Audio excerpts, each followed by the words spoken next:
नमस्ते छात्रों। आज हम कक्षा पाँचवीं की जो किताब है रिमझिम, इस किताब में लेसन नंबर 9 यानी कि नौवां लेसन जो है, नौवां पार्ट जो है वो एक कविता है। और उस कविता का नाम है एक माँ की बेबसी। बेबसी मतलब लाचार। एक माँ की बेबसी, यह कविता कवि राजेश जोशी इन्होंने लिखी है। तो आज हम इस वीडियो में इस कविता का अध्ययन करने वाले हैं। इस कविता का अध्ययन करने से पहले हम कवि राजेश जोशी के बारे में थोड़ी बहुत जानकारी प्राप्त करेंगे। तो आपके सामने ये जो चित्र दिखाई दे रहा है वो कवि राजेश जोशी इनका है। तो कवि राजेश जोशी, इनका जन्म मध्य प्रदेश के नरसिंहगढ़ जिले में हुआ है। उनका जन्म 1946 में हुआ है। राजेश जोशी को साहित्य अकादमी द्वारा दिया जाने वाला हिंदी साहित्यकार का पुरस्कार मिला है। यानी कि जोशी साहित्य अकादमी द्वारा पुरस्कृत हिंदी साहित्यकार हैं। उन्होंने शिक्षा पूरी करने के बाद पत्रकारिता शुरू की और कुछ सालों तक अध्यापन किया। राजेश जोशी ने कविताओं के अलावा कहानियाँ, नाटक, लेख और टिप्पणियाँ भी लिखी। यानी कि उन्होंने कविता संग्रह का लेखन किया है, कहानी संग्रह का लेखन किया है, नाटक लिखे हैं, लेख लिखे हैं या टिप्पणियाँ भी लिखी है। साथ ही उन्होंने कुछ नाट्य रूपांतर भी किए हैं और कुछ लघु फिल्मों के लिए पटकथा का लेखन भी किया है। उन्होंने जो साहित्य कृतियों का निर्माण किया उनमें से प्रमुख कृतियाँ कुछ यहाँ दी गई है।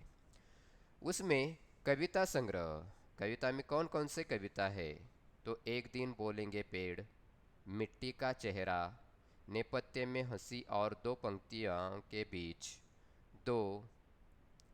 उसमें कहानी संग्रह में सोमवार और अन्य कहानियाँ, कपिल का पेड़, 3 नाटक में जादू जंगल, अच्छे आदमी, टंकरा का गाना आदि। यानी कि ये उनकी प्रमुख कृतियाँ मानी जाती है। तो कविता संग्रह, कहानी संग्रह, नाटक आदि का निर्माण करने वाले कवि राजेश जोशी, इनकी कविता संग्रह में से यह कविता ली गई है और उस कविता का नाम है एक माँ की बेबसी। उस कविता का नाम क्या है? एक माँ की बेबसी।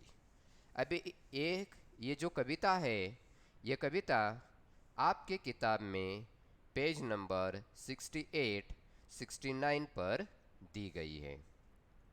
तो कवि राजेश जोशी इन्होंने एक माँ की बेबसी इस कविता के द्वारा हमें बचपन की जानकारी देने की कोशिश की है। यानी कि बच्चों, आपको मालूम होगा कि जब हम बड़े हो जाते हैं तो हमें बड़ों की तरह रहना पड़ता है। हमें बच्चों जैसे हरकतें नहीं कर सकते। लेकिन जब हम छोटे होते हैं तो बचपन में हम शरारतें करते हैं, हम अपने दोस्तों के साथ खेलते हैं, इधर से उधर कूदते हैं, एक दूसरे के साथ घुल मिल कर रहते हैं, स्कूल जाते हैं, हमारे कई दोस्त बनते हैं, मोहल्ले के या गांव के सभी बच्चे इकट्ठा होकर एक साथ खेलते हैं। तो ये बचपन की जो जानकारी है, ये बचपन की जानकारी इस कविता के द्वारा कवि राजेश जोशी इन्होंने देने की कोशिश की। लेकिन कभी कभी क्या होता है, हमारे दोस्तों में से कोई दोस्त अपाहिज होता है तो उसके साथ खेलने में हमें दिक्कतें आती है।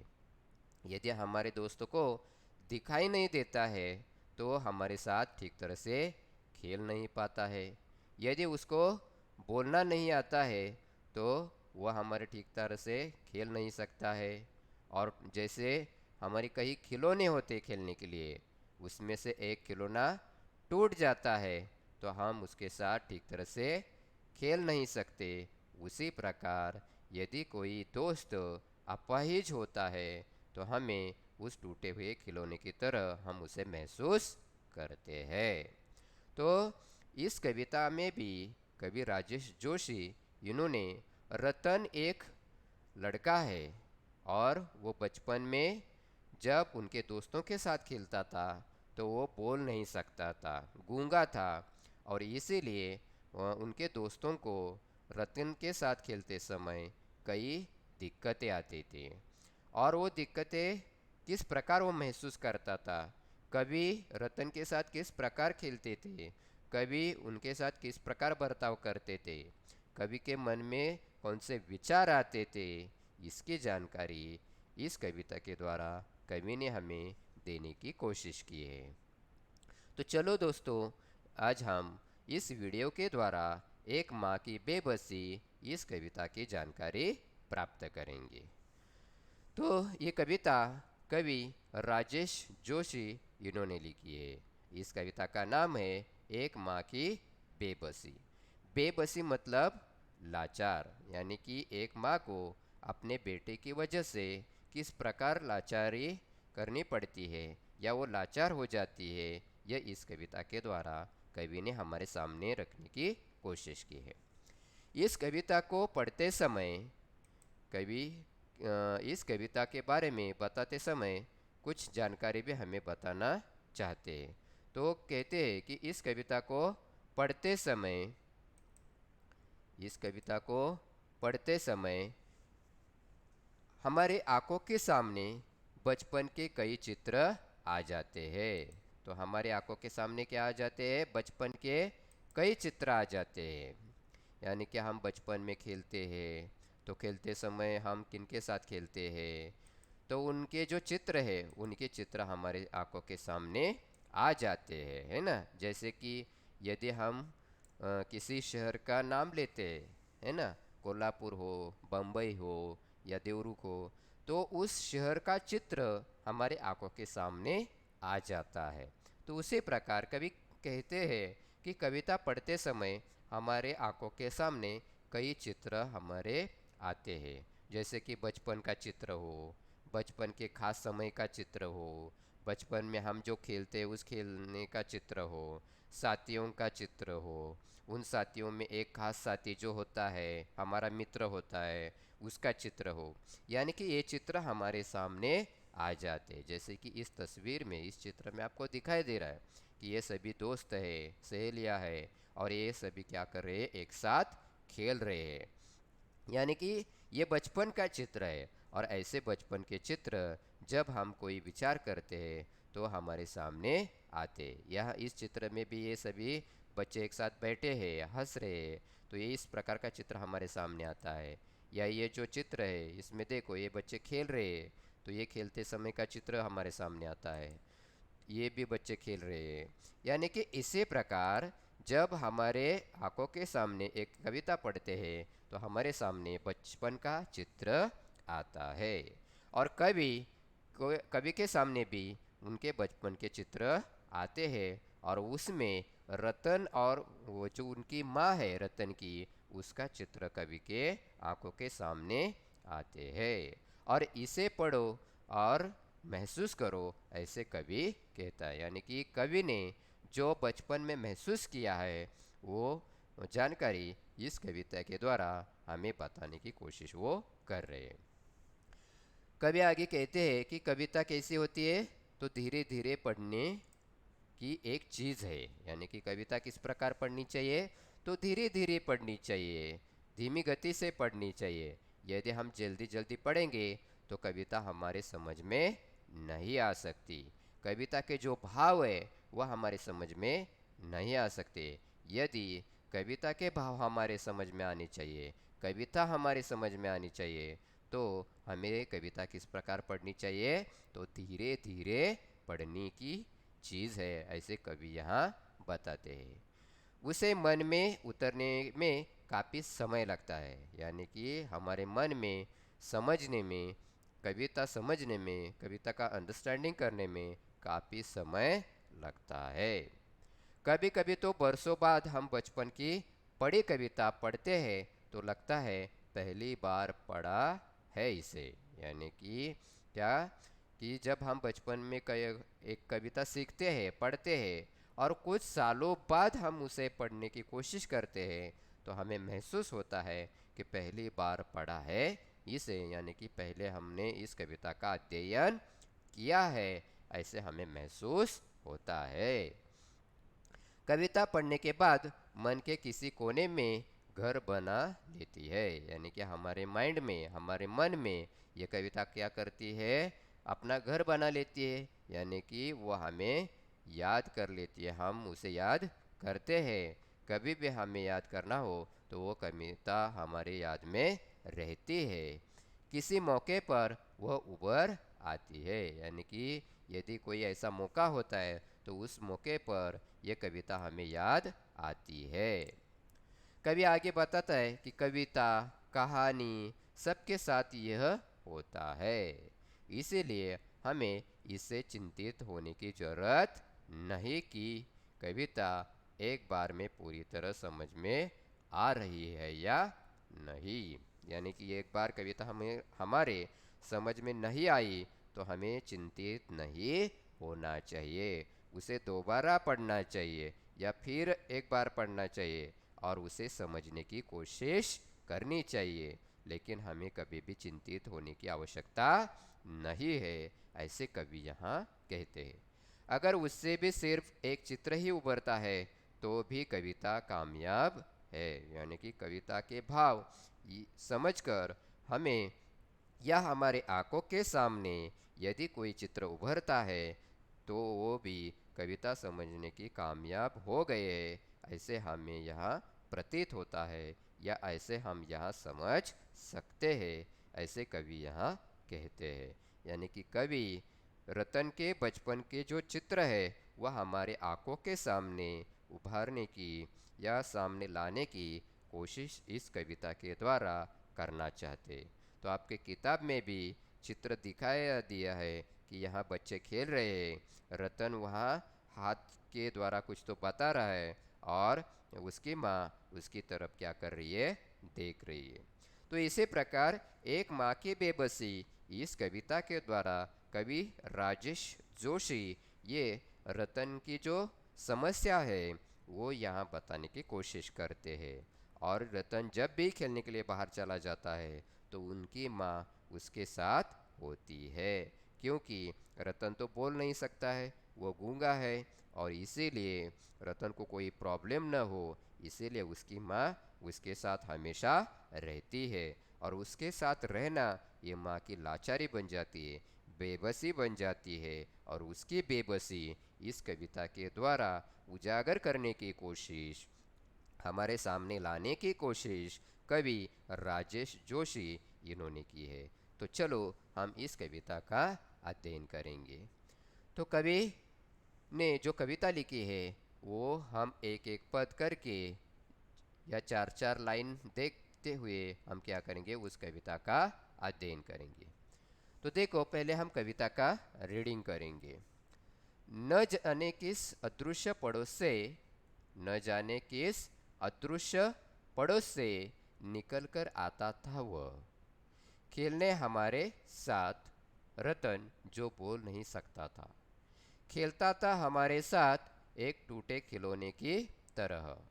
देखने में हम बच्चों की ही तरह था वह भी एक बच्चा, लेकिन हम बच्चों के लिए अजूबा था क्योंकि हमसे भिन्न था। थोड़ा घबराते भी थे हम उससे क्योंकि समझ नहीं पाते थे उसकी घबराहटों को, न इशारों में कही उसकी बातों को, न उसकी भयभीत आंखों में हर समय दिखती उसके अंदर की चटपटाटों को। जितनी देर वह रहता जितनी देर वह रहता पास बैठी उसकी माँ निहारती रहती उसका खेलना।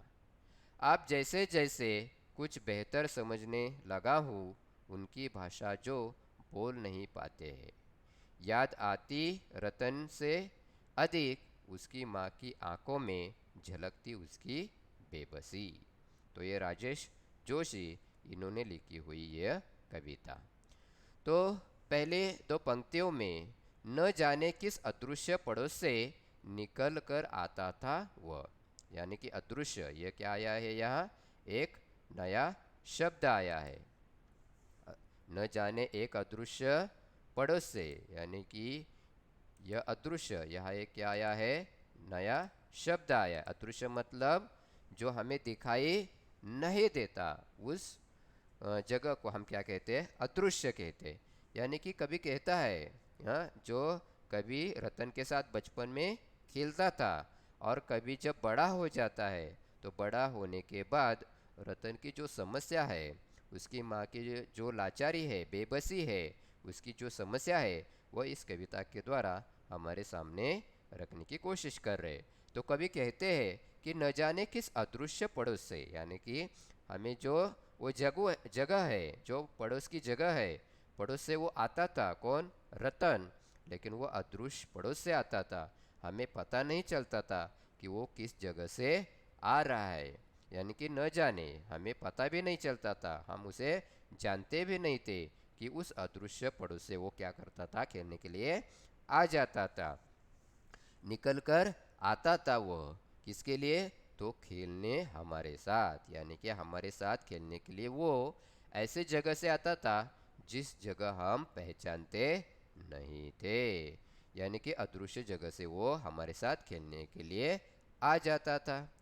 कौन, तो रतन, जो बोल नहीं सकता था, यानी कि रतन बचपन में हमारे साथ खेलने के लिए आ जाता था और वो पड़ोस से आ जाता था, लेकिन वो पड़ोस की जगह हम नहीं जानते थे, वो अदृश्य जगह थी, और उस अदृश्य जगह से वो निकल कर हमारे साथ खेलने के लिए आ जाता था। लेकिन रतन को बोलना नहीं आता था, वह गूंगा था, बोल नहीं सकता था, और फिर भी वह हमारे साथ खेलता था और हमारे साथ खेलने की कोशिश करता था।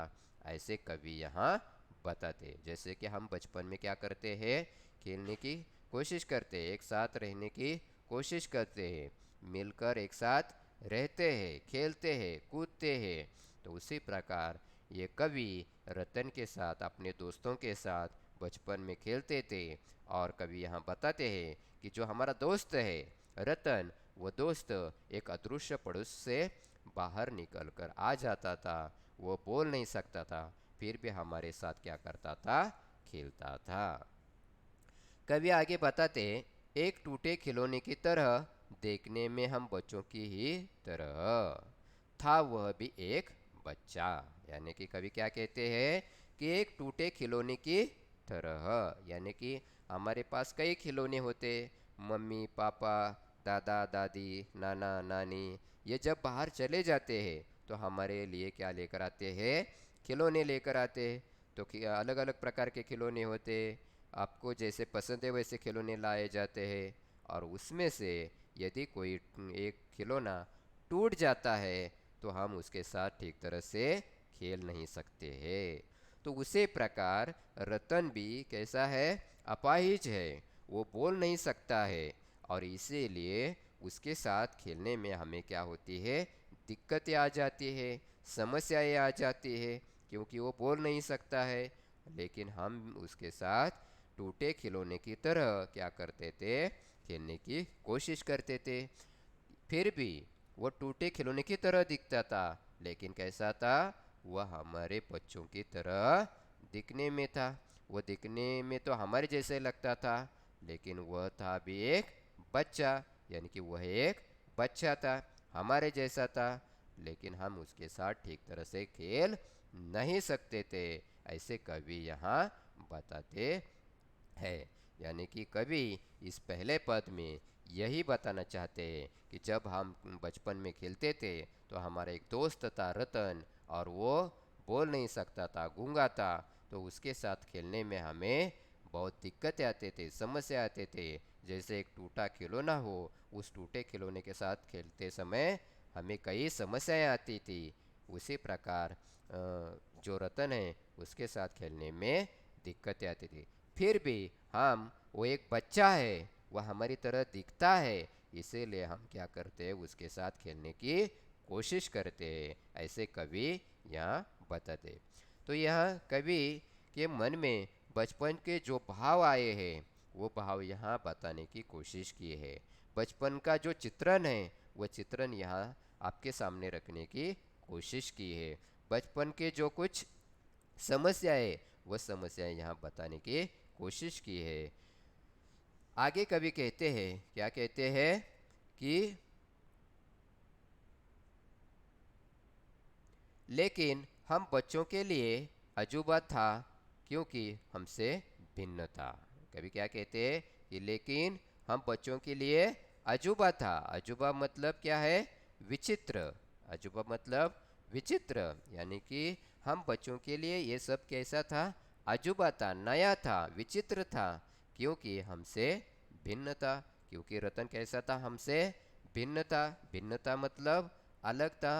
हमारे जैसे वो दिखता था, लेकिन वो बोल नहीं सकता था, और ये बोल नहीं सकता था इसीलिए वो हमसे भिन्न था, और इसीलिए हमें उनके साथ खेलने के लिए दिक्कतें आती थी।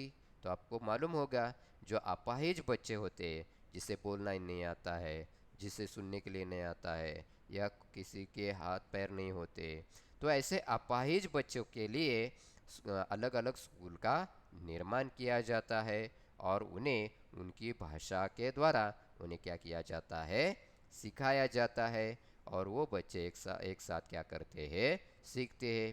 तो आपको मालूम होगा, जिन्हें बोलना नहीं आता है उन्हें किस प्रकार सिखाया जाता है, तो इशारों के आधार पर सिखाया जाता है, और वो इशारों के आधार पर हमें कुछ बताने की कोशिश करते हैं। जैसे कि पुराने ज़माने में टेलीविज़न पर आप न्यूज़ सुनते हो, तो न्यूज़ में भी ये जो बोल नहीं सकते थे, तो वो जो न्यूज़ थे वो किस प्रकार बताते थे, तो इशारों के द्वारा बताते। तो कवि ये कहते हैं कि वो बोल नहीं सकता है, इसीलिए वो हमसे कैसे था, भिन्न था, वो हमसे अलग था, और इसीलिए हम सब बच्चों को वह अजूबा था, यानी कि आश्चर्य था, अलग था, विचित्र था, ऐसे यह कवि बताते। कौन अलग था, तो रतन जो है वह हम सब से, हम बच्चों से अलग था, भिन्न था, और वो हमें अजूबा जैसे लगता था, ऐसे कवि यहाँ बताते। यहाँ तक आज हमने इस वीडियो में देखा है। अगले वीडियो में हम अगले पद के बारे में जानकारी प्राप्त करेंगे। यदि आपको कोई आशंका हो तो आप कमेंट बॉक्स में लिखकर भेज सकते हो। तब तक के लिए धन्यवाद।